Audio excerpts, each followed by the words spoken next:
എന്താണ് സഹോദരങ്ങളെ ഖബർ? ഖബർ എന്താണ്? പഠിച്ചു വെച്ചോളി. ഖബറിലേക്ക് ഒരു മനുഷ്യനെ കൊണ്ടുപോയി വെക്കുമ്പോ എന്താണ് ആ ഖബറിൽ ആദ്യമായിട്ടുണ്ടാകുന്നത്? അബ്ദുല്ലാഹി ഇബ്നു മസ്ഊദ് റളിയല്ലാഹു തആല അൻഹു അല്ലാഹുവിന്റെ റസൂലിന്റെ അടുക്കൽ കടന്നു വരികയാണ്. ഹബീബായ നബി തങ്ങളോട് ചോദിക്കുകയാണ്, യാ റസൂലല്ലാഹ്, യാ റസൂലല്ലാഹ്, മാ അവ്വലു മാ യൽഖൽ മയ്യിതു ഇദാ ദഖല ഖബറഹു, ഇദാ ദഖല ഖബറഹു. ഹബീബായ റസൂലുള്ളാഹി സ്വല്ലല്ലാഹു അലൈഹി വസല്ലമ തങ്ങളോട് ഇബ്നു മസ്ഊദ് റളിയല്ലാഹു തആല അൻഹു അല്ലാഹുവിന്റെ നബി തങ്ങളോട് ചോദിക്കുകയാണ്, നബിയേ, നബിയേ, ഒരു മനുഷ്യനെ കൊണ്ടുപോയ ഖബറിലേക്ക് വെച്ച് കഴിഞ്ഞാൽ ആദ്യമായ ഖബറിൽ സംഭവിക്കുന്നത്, ഖബറിൽ അവൻ കണ്ടുമുട്ടുന്നത് ആരെയാണ്? ആരെയായിരിക്കും ഖബറിൽ അവൻ കണ്ടുമുട്ടുക? ഒരു സഹാബിയുടെ ചോദ്യമായി. ആരെയാ കണ്ടുമുട്ടുക? നിങ്ങൾ പറയാ.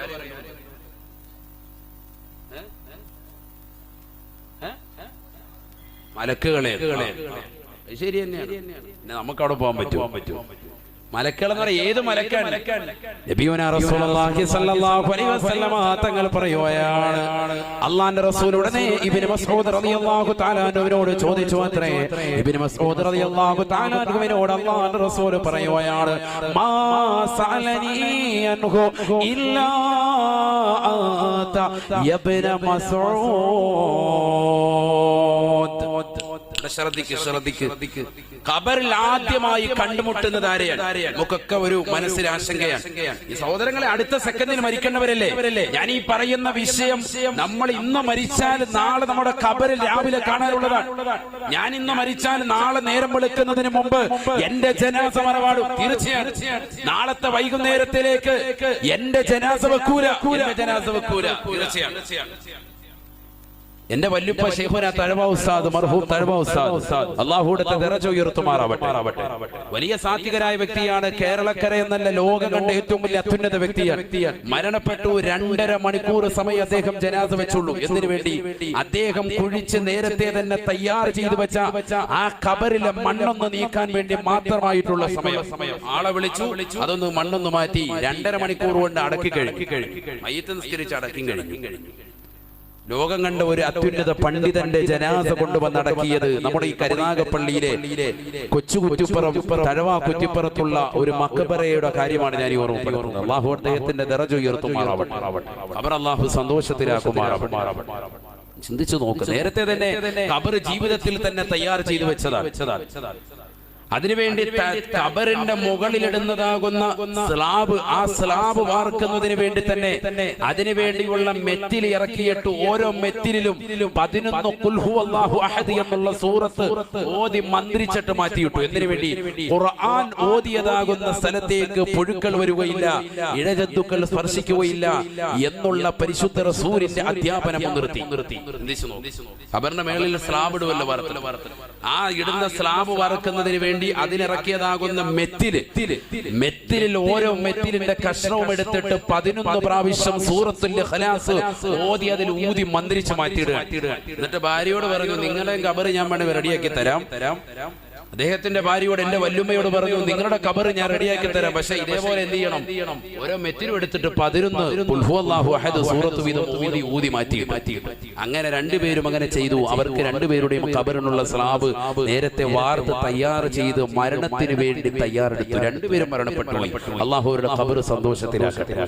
അതിന് തൊട്ടുചാര തന്നെ എന്റെ മാമ ബഹുമാനപ്പെട്ട സഅദുദ്ദീൻ മൗലവി, അല്ലാഹു അദ്ദേഹത്തിന്റെ ദറജ ഉയർത്തി കൊടുക്കുമാറാവട്ടെ. നമ്മൾ മരണപ്പെട്ടു പോയ മുഴുവൻ ഖബർ അല്ലാഹു സന്തോഷത്തിലാക്കട്ടെ. ഈ സമയത്ത് നമ്മൾ അതൊക്കെ ഓർക്കേണ്ടവരാണ്.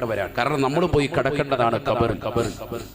പ്രിയമുള്ള സഹോദരങ്ങളെ, ഞാൻ ഓർമ്മപ്പെടുത്തുന്നത് ഹബീബായ റസൂലുള്ളാഹി സ്വല്ലല്ലാഹു അലൈഹി വസല്ലമ തങ്ങളോട് ഇബ്നു മസ്ഊദ് റളിയല്ലാഹു തആല അൻഹു ചോദിക്കുന്നു, ആദ്യമായി ഖബറിൽ അഭിമുഖീകരിക്കേണ്ടത് ആരെയാണ്? മലക്കുകളെയാണെന്ന് നിങ്ങൾ പറഞ്ഞു. മലക്കുകളെയാണ്. പക്ഷേ ഏത് മലക്കാണ് ആദ്യം വരുന്നത്? പലരും കരുതിയിരിക്കുന്നത് ഖബറിൽ വരുന്നത് മുൻകർ നക്കീർ അലൈഹിസ്സലാം മാത്രമാണെന്നാണ്. പക്ഷേ നബിയുനാ റസൂലുള്ളാഹി സ്വല്ലല്ലാഹു അലൈഹി വസല്ലം തങ്ങൾ പറയുന്നു, ആദ്യമായി ഖബറിലേക്ക് വരുന്നത് മുൻകർ നക്കീർ അലൈഹിസ്സലാം അല്ല. ആദ്യമായി ഖബറിലേക്ക് വരുന്നതിനെ കുറിച്ച് നബി തങ്ങൾ പറയുന്നു, ആദ്യമായിട്ട് ആരാണ് വരുന്നത് എന്നോട് ചോദിച്ചതാകുന്നു ഇബ്നു മസ്ഊദേ മാ സഅലനി അൻഹു ഇല്ലാ അൻത ഇബ്നു മസ്ഊദ്. ആ ചോദ്യം എന്നോട് ചോദിച്ചത് നീ മാത്രമാണ്. ആദ്യമായിട്ട് എന്നോട് ചോദിച്ചത് നീ തന്നെയാണ്. അതുകൊണ്ട് ഞാനിതാ പറഞ്ഞു തരുന്നു എന്ന് പറഞ്ഞിട്ട് നബി സല്ലല്ലാഹു അലൈഹി വസല്ലം തങ്ങൾ പറഞ്ഞു കൊടുക്കുക.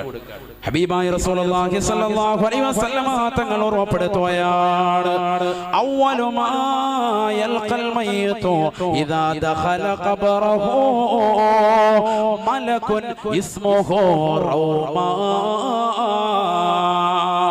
ഹബീബായ റസൂലുള്ളാഹി സ്വല്ലല്ലാഹു അലൈഹി വസല്ലം തങ്ങൾ തന്റെ പ്രിയപ്പെട്ട അനുയായിക്ക് പഠിപ്പിച്ചു കൊടുക്കുകയാണ് ഇബ്നു മസ്ഊദേ ഇബ്നു മസ്ഊദേ. ഈ ഹദീസ് ഇമാമിങ്ങൾ ഫതാവൽ ഹദീസിൽ രേഖപ്പെടുത്തുകയാണ്. ഇബ്നു ഹജറുൽ ഹൈതമി റഹ്മത്തുള്ളാഹി അലൈഹി രേഖപ്പെടുത്തുകയാണ്. അല്ലാഹുവിന്റെ റസൂൽ പറയുകയാണ് അവ്വലു മാ യദ്ഖുലുൽ മയ്യിതു ഇദാ ദഖല ഖബറഹു ഇസ്മുഹു റൗമാൻ. ഒരു മനുഷ്യനെ കൊണ്ടുപോയ ഖബറിൽ വെച്ച് കഴിഞ്ഞാൽ ആദ്യമായി ഖബറിലേക്ക് വരുന്നത് റൗമാൻ എന്ന മലക്കാണെന്ന് ഹബീബുനാ റസൂലുള്ളാഹി സ്വല്ലല്ലാഹു അലൈഹി വസല്ലം. ആദ്യം ആരാ വരിക? റൗമാൻ എന്ന മലക്ക്. ഇതൊക്കെ പഠിച്ചു വെച്ചോ. അല്ലാതെ ഇദ്ദേഹം ഒരാൾ വരുമ്പോഴത്തെ നിങ്ങളുടെ പേര് മുൻകറാന്നോണം ചോദിക്കാൻ നിൽക്കണ്ട. റൗമാൻ എന്ന മലക്കായിരിക്കും ആദ്യമായി ഖബറിലേക്ക് കടന്നു വരിക. മുഹമ്മദുർ റസൂലുള്ളാഹി. ഹബീബായ റസൂലുള്ളാഹി സ്വല്ലല്ലാഹു അലൈഹി വസല്ലം തങ്ങൾ പറയുകയാണ് വല്ലാത്തൊരു കോലമാണ്, രൂപമാണ്, ഭാവമാണ് റൗമാൻ എന്ന മലക്കിനെന്ന് ഹബീബുനാ റസൂലുള്ളാഹി. ആ മലക്കിന്റെ ജോലി എന്താണ്? ആ മലക്ക് വന്നുകൊണ്ട് അവനോട് പറയുമത്രേ യാ അബ്ദല്ലാഹ്, അല്ലാഹുവിന്റെ അടിമയെ ഉക്തുബ് അമലക, നിന്റെ അമലിനെ നീ രേഖപ്പെടുത്തണേ. നിന്റെ അമല് നീ രേഖപ്പെടുത്തണം. എല്ലാം രേഖപ്പെടുത്തണം. നന്മയും തിന്മയും സർവ്വതും രേഖപ്പെടുത്തണം. നന്മ മാത്രം പോരാ, തിന്മയും രേഖപ്പെടുത്തണം. നമുക്ക് നന്മയാണോ കൂടുതൽ തിന്മയാണോ ചിന്തിക്കും. അള്ളാഹു നമ്മളെ നന്മകൾ അധികരിച്ച കൂട്ടത്തിൽ അള്ളാഹു ഉൾപ്പെടുത്തുമാറാവട്ടെ. ആമീൻ പറ മനുഷ്യന്മാരെ. അള്ളാഹു നമ്മളെ ഉൾപ്പെടുത്തുമാറാവട്ടെ. ദുആ ചെയ്യുമ്പോൾ ആമീൻ പറയണം. പ്രത്യേകിച്ച് 40 പേര് കൂടുന്നിടത്ത് ഇജാബത്തുണ്ടെന്നാണ്. ഇതിപ്പോ എത്ര പേരുണ്ട്? അൽഹംദുലില്ലാ. അതുകൊണ്ട് സ്വീകരിക്കപ്പെടും തീർച്ചയാണ്. ദുആ ചെയ്തിട്ടേ പിരിയാവുള്ളൂ ഇൻഷാ അല്ലാഹ്. ഇന്ന് ലാസ്റ്റ് സമാപന ദിവസം, നാളെ ഞായറാഴ്ചയാണ്. സുഖമായിട്ട് ഇതെല്ലാം കഴിഞ്ഞു പോയി ഒന്ന് വേണേ സുബഹി കഴിഞ്ഞിട്ട് ഉദയം കഴിഞ്ഞ് കുറച്ചു നേരം ഉറങ്ങുകയും ചെയ്യാം. അള്ളാഹു നമുക്ക് ആഫിയത്ത് തരട്ടെ. ഇതൊക്കെ നമ്മുടെ ജീവിതത്തിൽ വല്ലപ്പോഴും കിട്ടുള്ളൂ. ഇതുപോലൊരു സദസ്സ്. നമ്മൾ കളിതമാശ പറയില്ലല്ലോ, ഖുർആനും ഹദീസും ഓതിയല്ലേ പോകുന്നത്. അതുകൊണ്ട് ചിന്തിക്ക് നമ്മുടെ നന്മയിലേക്ക് നമ്മൾ മുതൽ കൂട്ടാൻ. ഹബീബായ റസൂലുള്ളാഹി സ്വല്ലല്ലാഹു അലൈഹി വസല്ലം തങ്ങൾ പറയുകയാണ് അവ്വലു മാ യൽഖൽ മയ്യിതു ഇദാ ദഖല ഖബറഹു മലകുൻ ഇസ്മുഹു റൗമാൻ. ഒരു മനുഷ്യനെ കൊണ്ടുപോയ ഖബറിൽ വെക്കുമ്പോ കരുനാഗപ്പള്ളിയിലുള്ള പ്രിയപ്പെട്ട സഹോദരി, നിന്നെ പള്ളിയുടെ 6 അടി മണ്ണിന്റെ ഇരുട്ടറയിലേക്ക് വെച്ചിട്ട് കുടുംബാദികൾ മൂടുകല്ല് വെച്ചിട്ട് തിരിച്ചു പോകുമ്പോ അതാ ഖബറിലേക്ക് ആദ്യമായി കടന്നു വരുന്നത് റൗമാൻ എന്ന മലക്കാണെന്ന് ഹബീബുനാ റസൂലുള്ളാഹി. ആ മലക്ക് വന്നുകൊണ്ട് നിന്നോട് പറയുകയാണ് ഉക്തുബ് അമലക, നിന്റെ അമലെല്ലാം എഴുതണേ. മഹ്ശറയിലേക്കൊന്നുമല്ല, ഇപ്പൊ തന്നെ പരിപാടി തുടങ്ങാൻ. നീ ഇതുവരെ ചെയ്ത പ്രായപൂർത്തി എത്തിയ സമയം മുതൽ നീ ചെയ്തതാകുന്ന സർവ്വ നന്മ തിന്മകളും വേഗം എഴുതി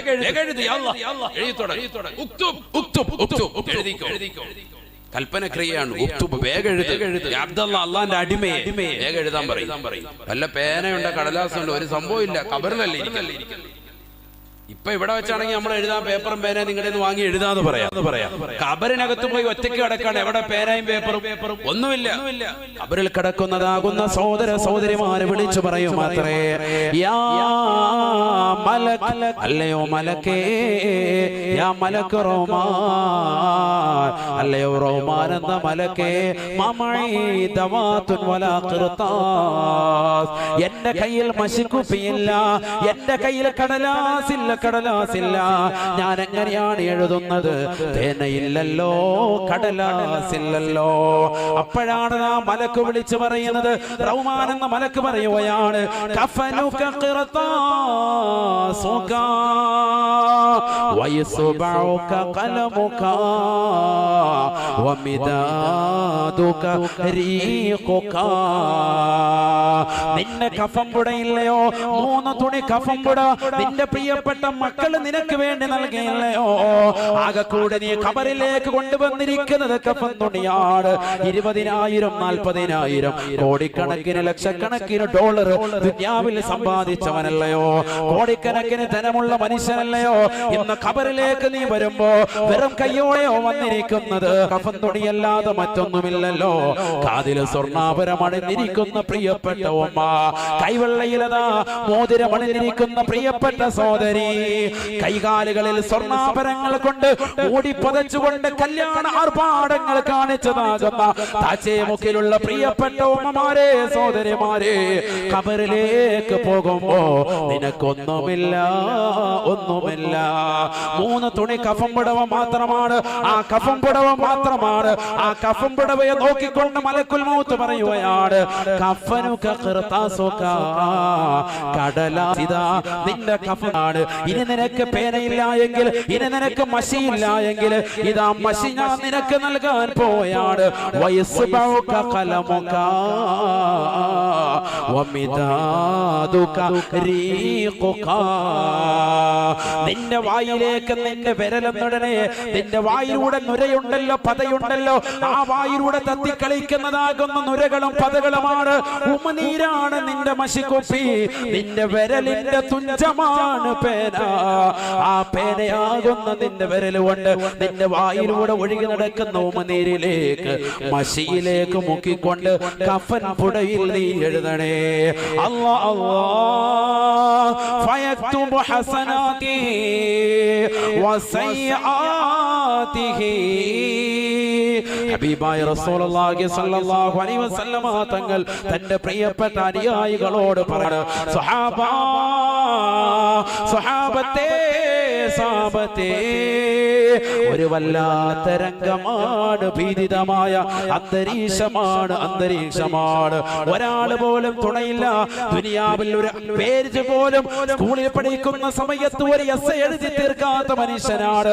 അവന്റെ പ്രായപൂർത്തിയെത്തിയ സമയം മുതൽ അവൻ ആ മരിക്കുന്ന സന്ദർഭത്തിൽ വരെ ചെയ്തതാകുന്ന സകല തിന്മകളും നന്മകളും എഴുതാ തുടങ്ങുമത്രേ. എല്ലാം എഴുതണം, ഒന്നും വിട്ടുകൊടുക്കില്ല. പണ്ട് സ്കൂളിൽ പഠിക്കുമ്പോ, മോഡൽ സ്കൂളിൽ പഠിക്കുമ്പോ എസ്സേ എഴുതെന്നും പറഞ്ഞു ടീച്ചർ പറഞ്ഞിട്ട് അള്ളാഹ് എഴുതാത്ത ഹയവാൻ ഇന്നില്ല. അള്ളാഹു നമ്മളെ കാത്ത് രക്ഷിക്കട്ടെ. ഒന്ന് ചിന്തിച്ചു നോക്ക് സഹോദരങ്ങളെ, അവസ്ഥ ചിന്തിച്ചു നോക്ക് അവസ്ഥ. ഖബറിൽ ഇരുന്നുകൊണ്ട് എഴുതാൻ ഒറ്റയ്ക്ക്, ഖബറിൽ നിന്ന് കഫം പുടവിലേക്ക് എഴുതണം, ഉമനീര് വിരൽ മുക്കിക്കൊണ്ട് എഴുതണം. മുഹമ്മദ് റസൂലുള്ളാഹി. ഇതൊക്കെ ഖബറിൽ നടക്കാൻ പോവാണ്, ഖബറിൽ സംഭവിക്കുന്നത്. അത് ഇങ്ങനെ ഒരു മലക്കിനെ പറ്റി നമ്മൾ ആദ്യമായിട്ട് കേൾക്കണം. മുങ്കര നക്കീർ എന്നൊക്കെ ഇതുവരെ നമ്മൾ കേട്ടു. ഇതേതാണ്? ഇത് പുതിയതാണല്ലോ? പുതിയതല്ല, ഇത് പഴയത് തന്നെയാണ്. പക്ഷെ നമുക്ക് പുതിയതാണ്. നമ്മളിപ്പോഴാണ് ഇതിനെ കുറിച്ച് പഠിക്കുന്നത്. ആദ്യമായി ഖബറിൽ വരുന്ന മലക്കിന്റെ പേര് ഇസ്മുഹു റൗമാൻ. റുമ്മാൻ പഴമല്ല, അതാ നമ്മൾ കഴിച്ചിട്ടുള്ളത്, നമുക്കതേ പരിചയമുള്ളൂ. റൗമാൻ മലക്കിന്റെ പേര്. അല്ലാഹു മനസ്സിലാക്കാൻ തൗഫീഖ് തരട്ടെ. മലക്ക് വന്നുകൊണ്ട് എഴുതാൻ പറയും. സല്ലല്ലാഹു അലൈഹി വസല്ലമ തങ്ങൾ പറയുകയാണ്, അവൻ ചിന്തിക്കാൻ തുടങ്ങുകയാണ്. എല്ലാം എഴുതണം, എല്ലാം എഴുതണം. ചെറുപ്പകാലഘട്ടം മുതൽ മുഴുവനും, പ്രായപൂർത്തി എത്തിയത് മുതൽ മരിക്കുന്ന സെക്കൻഡ് വരെയുള്ളത് മുഴുവൻ എഴുതാൻ പറയാം. ഇന്നത്തെ ദിവസം രാവിലെ മുതൽ ചെയ്ത് എഴുതാൻ പറയുകയാണെങ്കിൽ ഒരു പക്ഷേ ഓർത്തെടുത്ത് നമുക്ക് എഴുതാൻ കഴിയും. ഇന്ന് രാവിലെ നീ നേരം വെളുത്തത് മുതൽ ചെയ്തത് ഇതുവരെയുള്ളത് എഴുതാൻ പറയുകയാണെങ്കിൽ നമുക്ക് ഒരു പക്ഷേ കഴിയും. അത് തന്നെ എന്താ ഉള്ള അമലൊന്നുമില്ല. രാവിലെ നേരം വെളുത്തു, എഴുന്നേറ്റു, എത്ര മണിക്ക്? 8 മണിക്ക് എഴുന്നേറ്റു. സുബഹിയില്ല. പിന്നെ ളുഹർ നിസ്കരിക്കുന്നതിന്റെ സമയത്ത് നമ്മൾ കരുനാഗപ്പള്ളി പള്ളിയുടെ അവിടെ ഉണ്ടായിരുന്നു. പക്ഷെ അല്ലാതെ ളുഹർ നിസ്കരിക്കാൻ പറ്റിയില്ല. ഇങ്ങനെ നമ്മുടെ നമസ്കാരത്തിന്റെ കാര്യങ്ങൾ മുഴുവൻ ഒഴിവാക്കി കാര്യങ്ങൾ എഴുതുകയാണെങ്കിൽ പെട്ടെന്ന് കഴിഞ്ഞു, അമലൊന്നും ഉണ്ടാവൂല. അല്ലാഹു കാത്തിരക്ഷിക്കട്ടെ. എല്ലാവരുടെയും കാര്യമല്ല, ചില ആളുകളുടെ, ആ ചില ആളുകൾ നന്നാവാനാണ് ഇത്തരത്തിലുള്ള വാഴ്. അള്ളാഹു അവരെയും നമ്മളെയും എല്ലാവരെയും സ്വാലിഹീങ്ങളിലും സ്വാലിഹാത്തുകളും ഉൾപ്പെടുത്തി അനുഗ്രഹിക്കുമാറാവട്ടെ. ഒന്ന് ചിന്തിച്ചു നോക്ക് സഹോദരങ്ങളെ, 15ാമത്തെ വയസ്സ് മുതൽ അന്ന് മുതൽക്കാണ് നിനക്ക് പ്രായവൃത്തി എത്തി എന്ന നിലയ്ക്കാണെങ്കിൽ പുരുഷനെ സംബന്ധിച്ചിടത്തോളം, സ്ത്രീകളെ സംബന്ധിച്ചിടത്തോളം അവളുടെ ഏജ് മുതൽ ചിന്തിച്ചു നോക്ക്. ഇതുവരെയുള്ള സമയം അത്രയും നമ്മൾ ചെയ്ത നന്മകൾ എന്തൊക്കെ, തിന്മകൾ എന്തൊക്കെ എഴുതാൻ പറ്റുമോ? പക്ഷെ ഖബറിൽ അവനത് മുഴുവനും ഓർമ്മ നൽകുമെന്ന് മുഹമ്മദ് റസൂലുള്ളാഹി. മുഴുവനും എഴുതും, എല്ലാം എഴുതും. ഒരൊറ്റ അമല് പോലും വിട്ടുപോകാതെ കഫംപുട മുഴുവനും എഴുതി ചേർക്കുമെന്ന് മുഹമ്മദ് റസൂലുള്ളാഹി. സാധേ അത് എഴുതാനാണെങ്കിൽ കഫംപുട തികയത്തില്ലല്ലോ. അങ്ങനെയാണെങ്കിൽ എന്നെ ഒരു 50 കഫംപുടയിൽ അടക്കണം ഉസ്താദ് വസിയത്ത് ചെയ്യണേ, കാരണം ഇത് എഴുതി തീരത്തില്ല. കാരണം അതിന് മാത്രമുണ്ട് നമ്മുടെ ഇല്ല, അത് വേണ്ട. 3 കഫംപുടയിൽ മുഴുവൻ തീർപ്പിക്കും. അള്ളാഹു വിശാലമാക്കും. ഡോക്ടർ ഡെയ്ൽ എന്ന് പറയുന്ന ഒരു വലിയ തത്വശാസ്ത്രജ്ഞൻ, അദ്ദേഹം പറഞ്ഞു, തത്വചിന്തകൻ, അദ്ദേഹം പറഞ്ഞു 500 പേജുള്ള പുസ്തകം എഴുതാൻ കഴിയും ഒരു വ്യക്തി 2 ആഴ്ച സംസാരിക്കുന്ന അവന്റെ സംസാരങ്ങൾ എഴുതി വെച്ചാൽ. എത്ര പേജുള്ള? 500 പേജുള്ള പുസ്തകം എഴുതാൻ കഴിയും. 2 ആഴ്ചത്തെ നമ്മുടെ സംസാരം മാത്രം ഒന്ന് കുറിച്ചു വെച്ചാൽ മതി, 500 പേജുണ്ടാവും. അദ്ദേഹം പറയാം. ഒരുപാട് ആളുകൾ അദ്ദേഹം പരീക്ഷണം നടത്തിയിട്ട് അദ്ദേഹം എഴുതി വെച്ചാൽ കറക്റ്റാണ് പറഞ്ഞത്. കാരണം ഈ നാവ് വെറുതെ ഇങ്ങനെ കലവിലെ ശബ്ദിച്ചുകൊണ്ടിരിക്കുകയാണ്, ഒരിക്കലും അടങ്ങിയിരിക്കൂല. 500 പേജുള്ള പുസ്തകം. ചുരുക്കത്തിൽ നമ്മളൊക്കെ വലിയ എന്താണ് പുസ്തക എഴുത്തുകാരൻ. കാരണം 2 ആഴ്ച കൊണ്ട് 500 പേജുള്ള പുസ്തകം അവിടെ പ്രസിദ്ധീകരിക്കപ്പെട്ടുകൊണ്ടിരിക്കുക. ഇതിന്റെയൊക്കെ നാളെ ഹിസാബിടപ്പെടും. അല്ലാഹു കാത്തിരക്ഷിക്കട്ടെ. ഇതൊക്കെ എഴുതാൻ പറയാം, എല്ലാ നന്മകളും തിന്മകളും എഴുതി വെക്കാൻ പറയും ഖബറിൽ വെച്ച്. ചിന്തിച്ചു നോക്കി, എത്ര നന്മകളാണ് നമുക്കുള്ളത്. തിന്മയാണോ കൂടുതലുള്ളത്, നന്മയാണോ കൂടുതലുള്ളത്?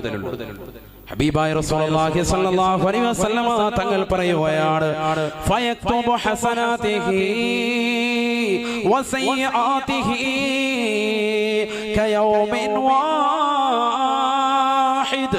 ഒരൊറ്റ ദിവസത്തെ നന്മകൾ തിന്മകൾ മുഴുവനും പോലെ ആ നന്മ തിന്മകൾ മുഴുവനും അവൻ എഴുതി വെക്കുമത്രേ എന്ന് ഹബീബുനാ റസൂലുള്ളാഹി. 15ാമത്തെ വയസ്സ് മുതൽ അവനെ കാണിച്ചു കൂട്ടിയതാകുന്ന സകല തിന്മകളും എഴുതുകയാണ്. അവൻ സിനിമാ തിയേറ്ററിലേക്ക് ഓടിയത്, അവൻ മോശപ്പെട്ട സിനിമകൾ കാണാൻ തന്റെ കൂട്ടുകാരുമായി കറങ്ങി നടന്നത് എല്ലാം എഴുതി വെക്കുകയാണ്. തന്റെ മാതാപിതാക്കളുടെ പണം ഹറാമായ രീതിയിൽ അപഹരിച്ചെടുത്തത്, വാപ്പയുടെ പോക്കറ്റിൽ നിന്ന് പണം അടിച്ചു മാറ്റിയത്, ഉമ്മയറിയാതെ ഉമ്മയുടെ കമ്മല് അടിച്ചു മാറ്റി കൊണ്ടുപോയി പണയം വെച്ചത്, ഹറാമാകുന്ന സിനിമകൾ കണ്ടു തീർത്തത്, അശ്ലീലമാകുന്ന പുസ്തകങ്ങൾ വായിച്ചു തീർത്തത്, എല്ലാം അവൻ എഴുതുകയാണ്.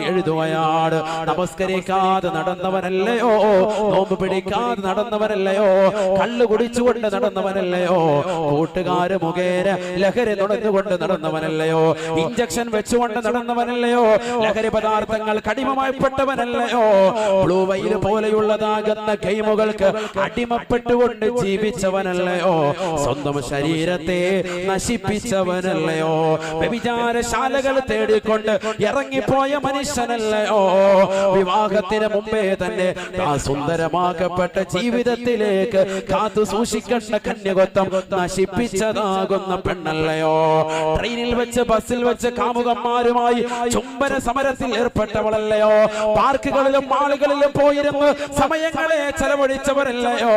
ഇങ്ങനെ ലോകത്ത് അശ്ലീലതയുടെ ലോകം ഏതൊക്കെയുണ്ടോ ആ ലോകത്തേക്കല്ല ഇറങ്ങിപ്പോയ സഹോദര, ഇറങ്ങിപ്പോയ സഹോദരി. അന്ന് തിന്മകൾ മുഴുവനും ഒരു ഭാഗത്ത് രേഖപ്പെടുത്തുകയാണ്, മറുഭാഗത്ത് മുഴുവനും നിന്റെ നന്മകൾ രേഖപ്പെടുത്തുകയാണ്. നീ നമസ്കാരമുള്ളവനായിരുന്നെങ്കിൽ, നീ നോമ്പ് പിടിച്ചവനാണെങ്കിൽ, നീ സകാത്ത് കൊടുത്തവനാണെങ്കിൽ, നീ പാവങ്ങൾക്കറിയാതെ ഒരു കൈവറിയാതെ ഇടത്തെ കൈയറിയാതെ വലത്തെ കൈകൊണ്ട് സ്വതക്ക നൽകിയവനാണെങ്കിൽ, നീ പരിശുദ്ധ കഅബാലയം കൺകുളിർക്ക് കാണാൻ സൗഭാഗ്യം കിട്ടിയവനാണെങ്കിൽ, പാവങ്ങൾക്ക് നിരാലംബർക്ക് അവലംബമായി നിരാശ്രയർക്ക് ആശ്രയത്വം കൊടുത്ത് നിന്റെ ജീവിതത്തെ ധന്യമാക്കാൻ നിനക്ക് കഴിഞ്ഞിട്ടുണ്ടെങ്കിൽ, ആ നന്മകൾ മുഴുവനും നീ മറുഭാഗത്ത് രേഖപ്പെടുത്തുമത്രേ ഒരൊറ്റ ദിവസം കൊണ്ടെന്ന് ഹബീബുനാ റസൂലുള്ളാഹി. ഒരു ദിവസം എടുക്കും, മൊത്തം എഴുതുക. ഇവിടെ ദുനിയാവിലെ ടീച്ചർ പറഞ്ഞു തരുമ്പോൾ 2 പേജ് ആയി കഴിയുമ്പോൾ സാറെ കൈവേദനിക്കുന്നു പറഞ്ഞവനും അവിടെ കൈവേദന ഒന്നും പ്രശ്നമില്ല, മൊത്തം എഴുതിയിട്ടേ നിർത്തുള്ളൂ. മൊത്തം എഴുതിക്കുകയാണ്. ഇതൊക്കെ ഖബറിൽ നടക്കുന്ന സംഭവങ്ങളാണ്. ഈ നന്മകൾ മുഴുവനും തിന്മകൾ മുഴുവനും എഴുതിയത് മുഴുവനും ചുരുട്ടാൻ പറയും. അവന്റെ കഫം കൂടെ മുഴുവൻ ചുരുട്ടെടുക്കാൻ പറയും. എന്നിട്ട് അവന്റെ തോളിലേക്ക് വെച്ച് കൊടുക്കും. ആര് പറയാ? ഹബീബ് റസൂലുള്ളാഹി. അതാണ് പരിശുദ്ധ ഖുർആൻ പറഞ്ഞത്. ഖുർആൻ നമ്മൾ ഓതണ്ടേ, പഠിക്കണ്ടേ? വകുല്ലു ഇൻസാൻ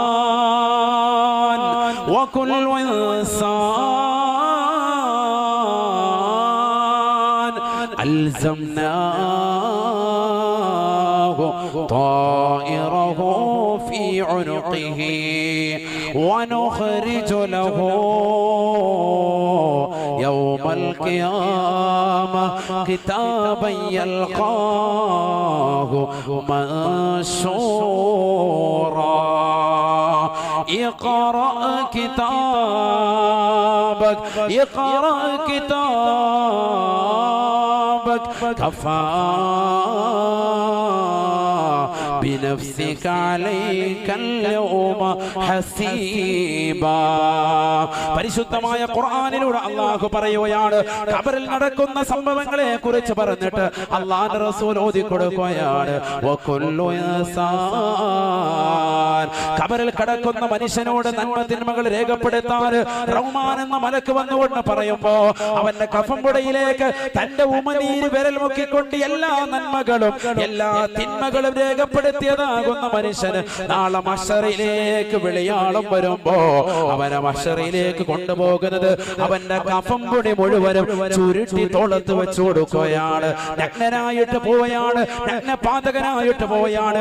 ഇടാൻ ചെരുപ്പില്ല, ധരിക്കാൻ വസ്ത്രമില്ല, ഉടുതുണിക്ക് മറുതുണിയില്ലാതെ മഹ്ശറിലേക്ക് ഹുഫാതൻ ഉറാതൻ ഉറലാ യഹ്ശുറുൻ നാസ് ഹുഫാതൻ ഉറാതൻ ഉറലാ.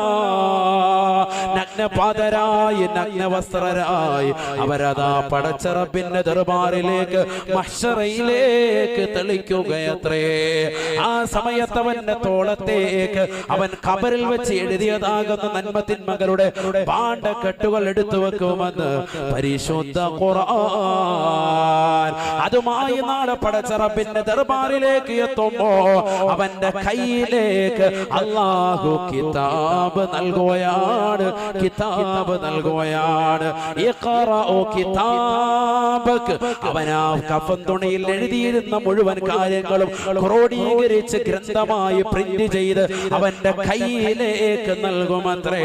അവൻ ദുനിയാവിൽ നമസ്കരിച്ചവനാണ്, ദുനിയാവിൽ നല്ല പ്രവൃത്തി ചെയ്തവനാണ്, ദുനിയാവിൽ സൽപ്രവൃത്തി ചെയ്തവനാണ് എങ്കിൽ അവന്റെ വലത് കയ്യിലേക്ക് കൊടുക്കുകയാണ്. ദുനിയാവിൽ മോശപ്പെട്ട പ്രവർത്തനമാണ് അവൻ ചെയ്തതെങ്കിൽ അവന്റെ ഇടത് കൈ അവന്റെ നെഞ്ചിലൂടെ കയറ്റി അവന്റെ പിൻഭാഗത്തേക്ക് കൊണ്ടുവന്ന് അവന്റെ പിറത് കയ്യിൽ കൊടുക്കുമെന്ന് ഹബീബുനാ റസൂലുള്ളാഹി. വഅമ്മാമൻ ഊതിയ കിതാബഹു ബിശിമാലി ഫയഖൂലു യാ ലൈതനി ലം ഊത കിതാബിയാ വലം അദ്രി മാ ഹിസാബിയാ യാ ലൈതഹാ കാനത്തിൽ ഖാളിയാ. ആ രംഗത്തെ കുറിച്ചുകൊണ്ടാണ് പരിശുദ്ധമായ ഖുർആനിലൂടെ അല്ലാഹു ഓർമ്മപ്പെടുത്തുന്നത്. ഇടത് കൈ അവന്റെ നെഞ്ചിലൂടെ തുളച്ച് അവന്റെ പിൻഭാഗത്തേക്ക് കൊണ്ടുവന്ന് ആ കയ്യിലെങ്ങാനും ഏട് കൊടുക്കപ്പെട്ടാൽ നഊദു ബില്ലാഹ് അവനൊരു രക്ഷയുമില്ല, അവൻ ഹതഭാഗ്യവാനാണ്, അവൻ തീർച്ചയായും നരകത്തിലാണ്. അവൻ വിളിച്ചു പറയുമത്രേ, യാ വൈലത്താ, എന്റെ നാശമേ, എന്റെ വിരഹമേ, എന്റെ ദുഃഖമേ, എന്റെ പ്രയാസമേ, ലം ഊത കിതാബിയാ, എനിക്ക് കിതാബ് നൽകപ്പെടാതിരുന്നെങ്കിൽ എത്ര നന്നായിരുന്നു. വലം അദ്രി മാ ഹിസാബിയാ, എന്ത് വലിയ ഹിസാബിലേക്കാണ്, എന്തൊരു മോശപ്പെട്ട വിചാരണയിലേക്കാണ് എന്നെ കൊണ്ടുപോകുന്നത് റബ്ബേ എന്നവൻ വിളിച്ചു പറയുമത്രേ. കാരണം അവന് തീർച്ചയാണ് അവൻ നരകത്തിലേക്കാണ്, നരകത്തിലേക്കാണ്. അല്ലാഹു കാത്തിരക്ഷിക്കട്ടെ. സത്യത്തിൽ മരണത്തോടു കൂടിയാണ് നമുക്ക് ബോധം ഉദിക്കുക. മരണത്തോടു കൂടിയാണ് ബോധം ഉദിക്കുക. എങ്ങനെയാണ്? നമുക്കല്ലെങ്കിൽ ഇതുവരെ നമുക്ക് ബോധമില്ല, നമ്മളേതോ സ്വപ്നരോഗത്താണെന്നുള്ള ചിന്താഗതിയാണ്. മരണത്തോടുകൂടി ബോധം വരും. കാരണം അപ്പോഴാണ് മരിക്കുന്ന സന്ദർഭത്തിൽ അസ്രായീൽ അലൈഹിസ്സലാമിനോട്, മലക്കുൽ മൗത്തിനോട്, അവന്റെ കൂട്ടാളികളാകുന്ന 500-ലധികം മലക്കുകളോട് നമ്മൾ കേണപേക്ഷിച്ചുകൊണ്ട് ചോദിക്കുമാണ്. ആ സമയത്ത് നമ്മൾ ചോദിക്കും, ബോധം വന്നു, അഖിർനി ഇലാ യൗമി യുബഅസൂൻ റബ്ബി അഖിർനി, എന്നെ ഒന്നടുത്ത സമയത്തേക്കൊന്ന് പിന്തിക്കണേ എന്ന് മരണമാസന്നമാകുന്ന മനുഷ്യൻ വിളിച്ചു പറയുന്നുവെന്ന് പരിശുദ്ധ ഖുർആൻ. കാരണം അപ്പോഴാണ് ഒരു ബോധം വന്നത്. ഇത്രയും നാളത്തെ ജീവിതം കളിതമാശയായിരുന്നില്ല, ഉസ്താദുമാർ പറഞ്ഞതുപോലെ തന്നെ വാസ്തവമായിരുന്നു, മരണം സുനിശ്ചിതമാണ്. അപ്പോഴാണ് ബോധം വരുന്നത്. അതുവരെ ഇങ്ങനെ നമ്മൾ രസിച്ചു കിടക്കും. ഇങ്ങനെ തന്നെയാണ് ഖബറിൽ എത്തുമ്പോൾ ഒരു വല്ലാത്ത ആദിയാണ്. ഇത് തന്നെയാണ് മഹ്ശറയിലും. കിതാബ് കൊടുക്കപ്പെടുമ്പോൾ വിളിച്ചു പറയും. ആ സമയത്താണ് പറയുന്നത്, യാ ലൈതനാ ലം ഊത കിതാബിയ, പടച്ച റബ്ബേ എന്തൊരു ബുദ്ധിമുട്ടാണ്, എനിക്ക് കിതാബ് നൽകപ്പെടാതിരുന്നെങ്കിൽ വളരെ നന്നായിരുന്നു എന്നവൻ ആ സമയത്ത് വിളിച്ചു പറയുമെന്ന് വിശുദ്ധ ഖുർആൻ. ഇതുപോലെ തന്നെ നരകത്തിലേക്ക് ഇടുമ്പോഴും അവൻ വിളിച്ചു പറയും, പടച്ച റബ്ബേ എന്നെ ഈ നരകത്തിൽ നിന്ന് മോചിപ്പിച്ചിരുന്നെങ്കിൽ. അതായത് പിന്നീട് അങ്ങോട്ട് മുഴുവനും ഓർമ്മ വരികയാണ്. മരണത്തോടുകൂടിയായിരിക്കും ഓർമ്മ വരിക. പക്ഷെ ആ ഓർമ്മ ഇപ്പോൾ തന്നെ നമുക്ക് വരണം. അതിനുവേണ്ടിയാണ് പരിശുദ്ധമായ ഖുർആൻ നമ്മളെ അടിക്കടി മരണത്തെക്കുറിച്ച് ഓർമ്മപ്പെടുത്തുന്നത്. മരണത്തെക്കുറിച്ച് ഓർമ്മപ്പെടുത്താൻ അല്ലാഹുവിന്റെ റസൂൽ സല്ലല്ലാഹു അലൈഹി വസല്ലമ തങ്ങളോടും ആജ്ഞാപിക്കുന്നത്. നബിതങ്ങൾ തന്നെ പറഞ്ഞല്ലോ, നിങ്ങൾ മരണത്തെക്കുറിച്ച് എപ്പോഴും ചിന്തിക്കണേ, മരണത്തെക്കുറിച്ച് നിങ്ങൾ എപ്പോഴും ചിന്ത അധികരിപ്പിക്കണേ. സർവ്വ സുഖങ്ങളും ആസ്വാദനങ്ങളും മുറിച്ചു കളയുന്ന മരണത്തെ പറ്റി നിങ്ങൾ എപ്പോഴും ചിന്തിച്ചു കൊണ്ടിരിക്കണേ. മുഹമ്മദ് റസൂലുള്ളാഹി. അല്ലാഹു മനസ്സിലാക്കാൻ തൗഫീഖ് തരട്ടെ. ആ ബക്കറ്റ് വരിക വന്നോട്ടെ, വേഗം ബിസ്മില്ലാഹ്.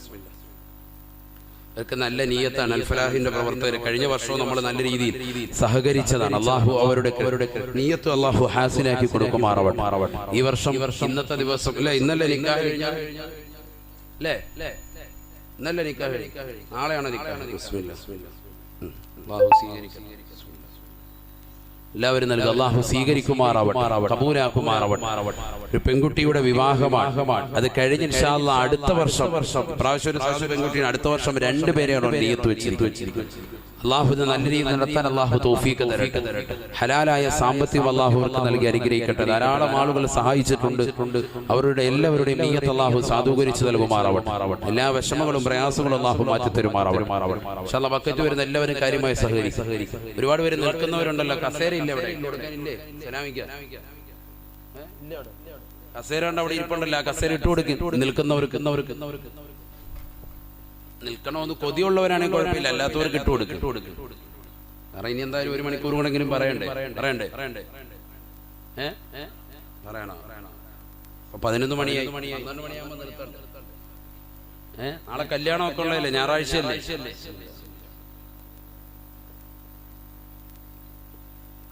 അൽഹംദുലില്ലാഹ്. ദയവായിട്ട് എല്ലാവരും നല്ല രീതിയിൽ സഹകരിക്കും. അള്ളാഹു നമ്മൾ നൽകുന്ന സ്വതക്ക പരിപൂർണമായി അവൻ ഇഷ്ടപ്പെട്ട ദാനമായി കബൂലാക്കുമാറാവട്ടെ.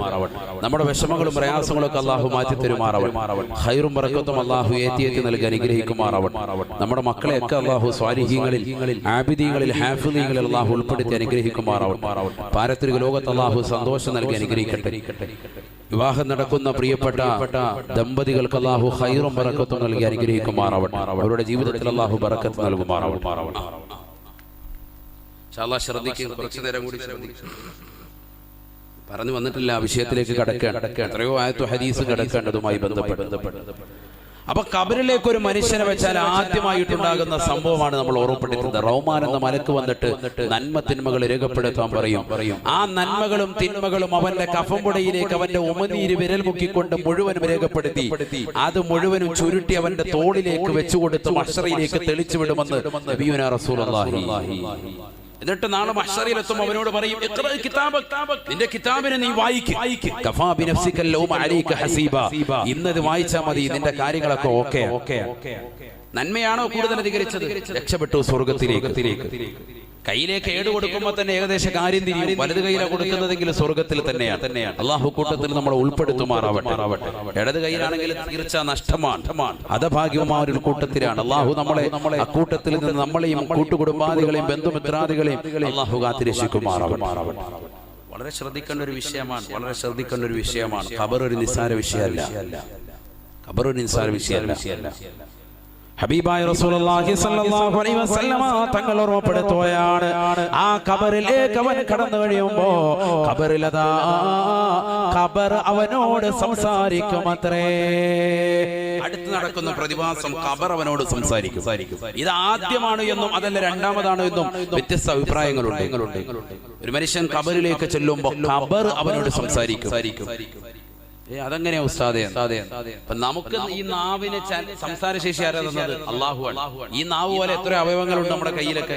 കൈ എന്താ സംസാരിക്കാത്തത്? ഈ കൈക്ക് നാളെ പടച്ചറപ്പിന്റെ ദർബാറിൽ എത്തുമ്പോൾ സംസാരിക്കാനുള്ള ശേഷി കൊടുക്കും, അല്ലേ? അല്ലൗമ നഖ്തിമു അലാ അഫ്വാഹിഹിം വതുകല്ലിമുനാ ഐദീഹിം വതശ്ഹദു അർജുലുഹും ബിമാ കാനൂ യക്സിബൂൻ. സൂറത്ത് യാസീനിലില്ലേ? കൈകാലുകളെ അല്ലാഹു സീരി വെക്കും, നാവിനെ അല്ലാഹു സീരി വെക്കും. കൈകാലുകൾക്ക് സംസാരിക്കാനുള്ള ശേഷി അല്ലാഹു ഇട്ട് കൊടുക്കും. അപ്പൊ ഇന്ന് സംസാരിക്കാനുള്ള ഈ നാവിന്റെ ശേഷിയെ നാളെ മഹ്ശറിൽ അല്ലാഹു എടുത്തു കളഞ്ഞിട്ട് കൈക്ക് സംസാരിക്കാനുള്ള ശേഷിയും കാലിന് അതിന് സാക്ഷി നിൽക്കാനുള്ള ശേഷിയും അല്ലാഹുവാണ് നൽകുന്നത്. അതുകൊണ്ട് ഖബർ മണ്ണ് നമ്മളോട് സംസാരിക്കുന്നു എന്നുള്ളതിന് നമ്മളാരും എതിര് പറയേണ്ടതില്ല. അത് നമ്മുടെ അവയവങ്ങൾ കൊണ്ട് തന്നെ വ്യക്തതയാണ്. അല്ലാഹു നമുക്ക് മനസ്സിലാക്കാൻ തൗഫീഖ് നൽകട്ടെ. നബി തങ്ങൾ പറയാ, قال رسول الله صلى الله عليه وسلم إن القبر ليكلم العبد إذا وضع فيه. ഹബീബായ റസൂലുള്ളാഹി സ്വല്ലല്ലാഹു അലൈഹി വസല്ലം തങ്ങൾ പറയുകയാണ്, ഖബറിലേക്ക് ഒരു മനുഷ്യനെ കൊണ്ടുവന്ന് വെച്ച് കഴിഞ്ഞാൽ ആ ഖബർ അവനോട് സംസാരിക്കുമത്രേ. ഖബർ അവനോട് സംസാരിക്കും. ഖബർ അവനോട് സംസാരിക്കും. എന്താ ഖബർ ചോദിക്കുക? മാ ഗറക ബി മാ ഗറക ബി അന ബൈതുദ്ദൂദ്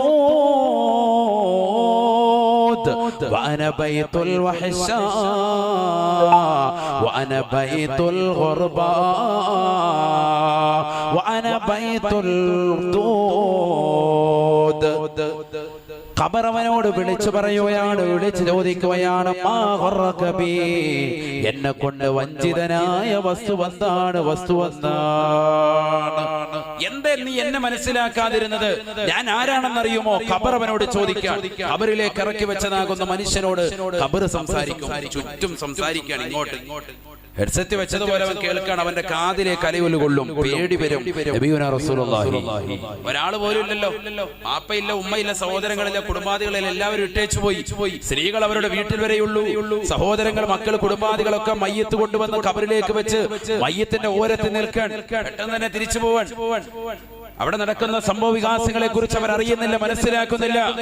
അതുകൊണ്ടാണ് നബിയുനാ റസൂലുള്ളാഹി സ്വല്ലല്ലാഹു അലൈഹി വസല്ലം തങ്ങൾ പറയുന്നത്, ഒരു മനുഷ്യനെ കൊണ്ടുപോയി ഖബറടക്കിയിട്ട് നിങ്ങൾ പെട്ടെന്ന് തന്നെ തിരിച്ചു പോകരുത് കേട്ടോ. ഒരു ഒട്ടകത്തെ അറുത്ത് അതിന്റെ മാംസം ദാനം ചെയ്യുന്ന സമയം അത്രയെങ്കിലും ആ മയ്യത്തിന്റെ സ്ഥലത്ത് നിങ്ങൾ നിൽക്കണമെന്ന് മുഹമ്മദ് റസൂലുള്ളാഹി സ്വല്ലല്ലാഹു അലൈഹി വസല്ലം. ആരാ ഇത് ശ്രദ്ധിക്കുന്നത്? നമ്മൾ നിസ്കരിക്കാൻ തന്നെ അധികം ആളുകൾ ഇപ്പൊ പോകുന്നില്ല. ശരിയല്ലേ ഞാൻ ഈ പറയുന്നത്? നമ്മുടെ ഈ കാലഘട്ടത്തിലൊക്കെ നന്നാകണ്ടേ, അതിലൂടെ നമ്മൾ മാറ്റം ഉണ്ടാകട്ടെ. മയ്യത്ത് നിസ്കരിക്കാൻ തന്നെ നമ്മുടെ നാട്ടിൽ പള്ളിയിൽ നിന്ന് ഒരു അറിയിപ്പുണ്ടായ. പഴയ കാലഘട്ടത്തിലെ ഓരോരുത്തരും നാവ് കൊണ്ട് മറ്റുള്ളവരെ അറിയിക്കലായിരുന്നു.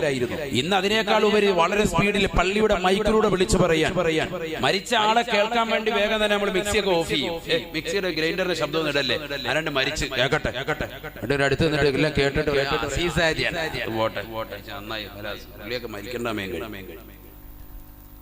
ഇവിടെ വലിയ മിക്സി ഓഫ് ചെയ്ത് കുക്കറും ഒക്കെ ഓഫ് ചെയ്ത് നമ്മൾ ഒരു തള്ളാത്ത് ഇത് കേട്ട് കഴിയുമ്പോഴത്തേക്കും പള്ളിയിലോട്ട് പോകുന്നു. ഇത് കേട്ട് കഴിഞ്ഞപ്പോ പറയാ അങ്ങനെ മരിക്കേണ്ടതിന് കുഴപ്പമൊന്നുമില്ല. ഇനി പള്ളിയിലോട്ട് ആരെങ്കിലും പോകും, വീട്ടിലെത്തിയിട്ട് 1-2 പത്രം അവിടെ കിടപ്പുണ്ടെങ്കിൽ അങ്ങോട്ട് പോയിട്ട് ആ പത്രം എല്ലാം വായിച്ചുകൊണ്ട് തീർക്കും. റാഹത്തായി. ഇതിനു വേണ്ടിയാണ് മയ്യത്ത് വീട്ടിലേക്ക് എത്തുന്നത്. അല്ലാഹു കാത്തിരക്ഷിക്കട്ടെ. ആ പാവപ്പെട്ട സഹോദരന് കൊടുക്കേണ്ട ഒരു മഗ്ഫിറത്തിന്റെ, ഒരു പാപമോചനത്തിന്റെ ഒരു പ്രാർത്ഥന പോലും നടത്താതെ മുസ്ലിം സഹോദരിമാരെ മയ്യത്ത് വീട്ടിൽ കാണിച്ചു കൂട്ടുന്ന ആഭാസങ്ങളും കോലാഹലങ്ങളും എത്രയെത്ര മോശപ്പെട്ട പ്രവർത്തനങ്ങളാണ്. അല്ലാഹു കാത്തിരക്ഷിക്കട്ടെ. ഞാൻ അതിലേക്ക് കടക്കുന്നില്ല. അതുമായി ബന്ധപ്പെട്ടത് നൂറുകണക്കിനാണ്. പത്തരം ഇങ്ങനെ 10-15 അടിച്ചിറക്കിയിട്ടിരിക്കുക മയ്യത്ത് വീട്ടിൽ. ധാരാ ഇത് പഠിപ്പിച്ചത്? ഏത് വാപ്പയാണ് ഇത് പഠിപ്പിച്ചത്? ഏത് ആലിമീങ്ങൾ അതിന് പിന്തുണയുണ്ടോ? ഏതെങ്കിലും സംഘടനകൾ അതിന് പിൻബലമുണ്ടോ? ഇതൊക്കെ ഓരോ നാട്ടിലെ പ്രവർത്തനമായി കൊണ്ടുവന്ന് അത് അംഗീകാരമുള്ളതായിട്ട് പ്രിയപ്പെട്ട സഹോദരങ്ങളുടെ, പ്രിയപ്പെട്ട മുസ്ലിം മക്കളുടെ വീടുകളുടെ അകത്തളങ്ങൾ പോലും ഇത്തരത്തിലെത്തിയില്ലേ? ആരാണ് ഇതിന് ഉത്തരവാദികൾ? സഹോദരങ്ങളെ ചിന്തിക്കും. പത്രം കൊണ്ടുവന്ന് ഇറക്കിയിരിക്കുക. വാപ്പ മരിച്ചോട്ടോടാ 10 പത്രം ഇറക്കിയേക്കുന്നു. രാവിലെ വിളിച്ചു പറയാ കാര്യമായിട്ട്. വരുന്നവർക്ക് മുഴുവൻ പത്രം വായിച്ച് പിരിയാനുള്ള ഒരു അവസരമായി മയ്യത്ത് വീടുകൾ മാറിയിരിക്കുന്നു. അല്ലാഹു കാത്തിരക്ഷിക്കട്ടെ. എന്തിനാ അങ്ങനെ ഇടുന്നത്?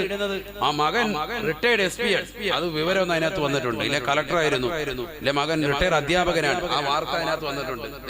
നമ്മുടെ അതിനകത്തുണ്ട് കേട്ടോ, മരുമോനെ അതിനകത്ത് നമ്മുടെ വാർത്തയുണ്ട്, നോക്കൂ. ഇതാ സംഭവം. എല്ലാവർക്കും പേരെടുക്കണം. അതിനുവേണ്ടിയുള്ള അതിനുവേണ്ടിയുള്ള മരണ വാർത്തകൾ ജനങ്ങൾ അറിയിക്കുക. മരിക്കുന്നതിന് മുമ്പ് തന്നെ മരിക്കുന്ന പോകുന്ന വ്യക്തിയുടെ അഡ്രസ് മുഴുവൻ എഴുതി അദ്ദേഹത്തിന്റെ കുടുംബാദികളിൽ ലിസ്റ്റ് എഴുതി വെക്കുന്ന ആളുകൾ പത്രത്തിൽ കൊടുക്കാൻ. ഇതൊക്കെ ഇന്ന് സമുദായത്തിൽ നടക്കുന്നതാണ്. അഊദു ബില്ലാഹി, അല്ലാഹു കാത്തിരക്ഷിക്കട്ടെ. ചിന്തിച്ചു നോക്ക് സഹോദരങ്ങളെ. ഖബറിലേക്ക് ഒരു മനുഷ്യനെ കൊണ്ടുപോയി വെക്കുമ്പോ ആ ഖബറിൽ നടക്കുന്ന ഭീമാകാരമാകുന്ന രംഗങ്ങൾ ഓർത്തൊന്ന് കണ്ണീർ പൊഴിക്കാൻ, ഒന്ന് പൊട്ടിക്കരയാൻ, ഒരു സാലിഹാകുന്ന മയ്യിത്തായിട്ട് എനിക്കൊന്ന് മാറണമെന്ന് ചിന്തിക്കാൻ. എന്റെ പ്രിയപ്പെട്ട ഉമ്മ മരണപ്പെട്ടു പോയി. ആ ഉമ്മയോടൊപ്പം നാളെ പള്ളിക്കാട്ടിൽ 6 മണ്ണിന്റെ ഇരുട്ടറയിൽ ഞാനും പോയി കടക്കേണ്ടതാണെന്നുള്ള ചിന്തയോടുകൂടി ഉമ്മയ്ക്ക് വേണ്ടി പരിശുദ്ധമാക്കപ്പെട്ട ഖുർആൻ ഓതി ഹത്മ ചെയ്തുകൊണ്ട് ഹദിയാക്കാൻ ഇന്ന് സാലിഹ്യങ്ങളാകുന്ന മക്കളില്ലാതെ പോകുന്ന കാലഘട്ടം. അഊദു ബില്ലാഹി, അല്ലാഹു നമ്മളെ കാത്തിരക്ഷിക്കട്ടെ. എവിടെ എത്തിയിരിക്കുന്നു സഹോദരങ്ങളെ? ആ ഖബറിലേക്ക് ചെല്ലുമ്പോൾ അവസ്ഥയാണ് പറയുന്നത്. ഖബർ വിളിച്ചു ചോദിക്കുക, ഖബർ സംസാരിക്കും. അന ബൈത്തുൽ വഅന ബൈത്തുൽ വഹ്ശാ വഅന ബൈത്തുൽ ഗുർബാ. ഞാനതാ പുഴുക്കളുടെ വീടാണ്, ഏകാന്തതയുടെ ഭവനമാണ്, ഒറ്റപ്പെടലിൻ്റെതാകുന്ന ദിവസമാണ്, ഒറ്റപ്പെടലിൻ്റെതാകുന്ന കുടിലാണ്, വീടാണ്. എന്നെ കുറിച്ച് നീ എന്താണ് കരുതിയത്? എന്നെ കുറിച്ച് നീ എന്താണ് വിചാരിച്ചത്? നീ എന്താണ് എന്നെ കുറിച്ച് മനസ്സിലാക്കിയത്? ഞാൻ പുഴുക്കളുടെ വീടാണ്, വഅന ബൈത്തുൽ വഹ്ശാ, ഞാൻ ഒറ്റപ്പെടൽ വീടാണ്, വഅന ബൈത്തുൽ ഗുർബാ, ഒരാള് പോലും തുണയില്ലാത്തതാകുന്ന ഒറ്റയ്ക്ക് കഴിയേണ്ട ഭവനമാണ്. അതുകൊണ്ടല്ലേ ഉസ്മാൻ ഇബ്നു അഫ്ഫാൻ റളിയല്ലാഹു തആല അൻഹു ഖബറെന്ന് കേൾക്കുമ്പോൾ പൊട്ടിക്കരയുന്നത്?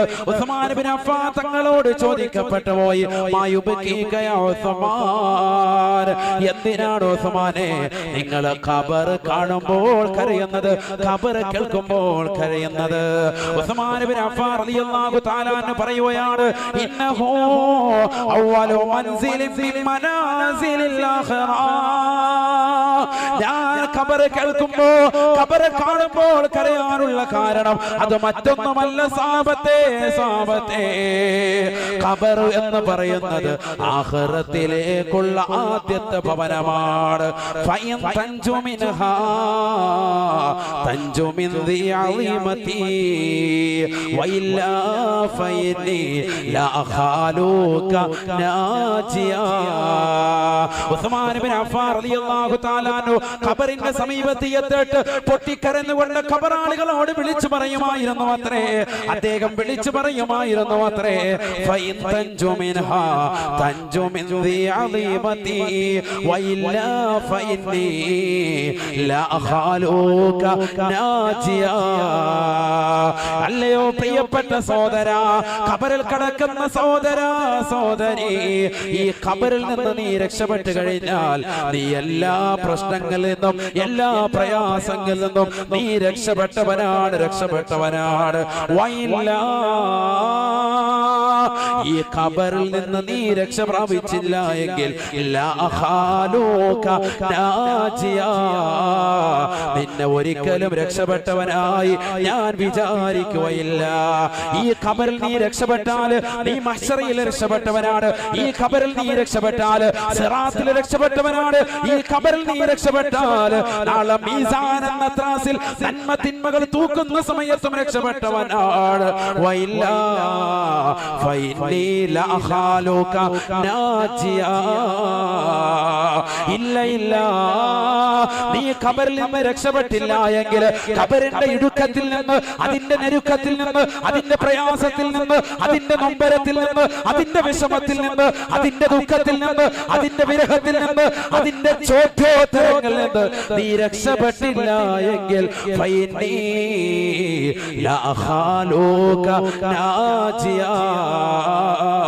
നിന്നെ ഒരിക്കലും രക്ഷപ്പെട്ടവനായി ഞാൻ വിചാരിക്കുകയില്ല. ബഹുമാനപ്പെട്ട ഉസ്മാൻ ഇബ്നു അഫ്ഫാൻ റളിയല്ലാഹു അൻഹു മാനവர்கள் ഖബറിന്റെ അടുക്കൽ എത്തിയിട്ട് ഇത് പാടുമായിരുന്നു. ഖബറെന്നു കേട്ടാൽ തൽക്ഷണം നേടേണ്ടതാ, കണ്ടാലുടൻ വാ വിട്ടു നീ കരയേണ്ടതാ. മേടയ്ക്ക് പകരം മാളമാ സുബ്ഹാന, മേടയ്ക്ക് പകരം മാളമാ സുബ്ഹാന. റബ്ബി അതിൽ കിടക്കേണ്ടതാണ് സമാന. തഴവ ഉസ്താദ് അല്ലാഹു അടുത്ത ദറജ ഉയർത്തുമാറാവട്ടെ. ഈ അൽ മവാഹിബുൽ ജലിയ വീട്ടിലുള്ളവരെന്ന് കൈവക്കിക്കേ, അൽഹംദുലില്ലാ അൽഹംദുലില്ലാ. അല്ലാഹു കബൂലാക്കട്ടെ, സ്വീകരിക്കട്ടെ. അതൊക്കെ എല്ലാ വീട്ടിലും വേണ്ടതാണ്. മലബാർ ദേശത്ത് എന്ന് അവരുടെ നിന്ന് കൈവക്കാൻ പറഞ്ഞിട്ട് മുഴുവൻ ആളുകളും, ഒരാൾ പോലും ഇല്ല, വെറുതെ അല്ല, അവരൊക്കെ മുഴുവൻ ആളുകളെ വീട്ടിലോട്ട്. അതിൽ ഒന്ന് രണ്ട് ആളുകൾ ദുആ ചെയ്യുന്ന സന്ദർഭത്തിൽ അവര് പേപ്പറിൽ എഴുതി എന്നോട് പറഞ്ഞു, ഉസ്താദേ എന്റെ ഉമ്മാക്കും എന്റെ വാപ്പാക്കും ഒക്കെ ഖാസായി സ്വന്തമായിട്ടതുണ്ടായിരുന്നു. ഖുർആൻ പോലെ അവരൊരു നിധിയായി കാത്തു സൂക്ഷിച്ചിരുന്നു അൽ മവാഹിബുൽ ജലിയ. കരുനാഗപ്പള്ളിക്കാരുടെ ദേശത്ത് നമുക്ക് നിർബന്ധമായിട്ടും വേണ്ട ഒരു സാധനമാണ്. ഞാനതിന്റെ ഹോൾസെയിൽ കച്ചവടക്കാരനൊന്നും അല്ല, എനിക്കതുമായി ബന്ധവുമില്ല. വല്യുപ്പ അത് രചിച്ചതാണ്, അതാണ് എന്റെ ഏറ്റവും വലിയ ബന്ധം. പക്ഷെ ലോകത്തുള്ള മുഴുവൻ ആലിമീങ്ങളും അത് ഏറ്റെടുത്തു പോയി, സാധാരണക്കാരും അത് ഏറ്റെടുത്തിട്ടുണ്ട്. ഒരുപാട് ഉമ്മമാരുടെ ഹൃദയത്തിൽ അത് വലിയ പാഠമാണ്. ഇന്നും ഈ രണ്ട് ഈരടികൾ കേൾക്കാത്ത ഒരു വീടുമില്ല എന്നർത്ഥം. ഇത് പറയാത്ത ഒരു കരുനാഗപ്പള്ളിക്കാരനും ഇല്ല.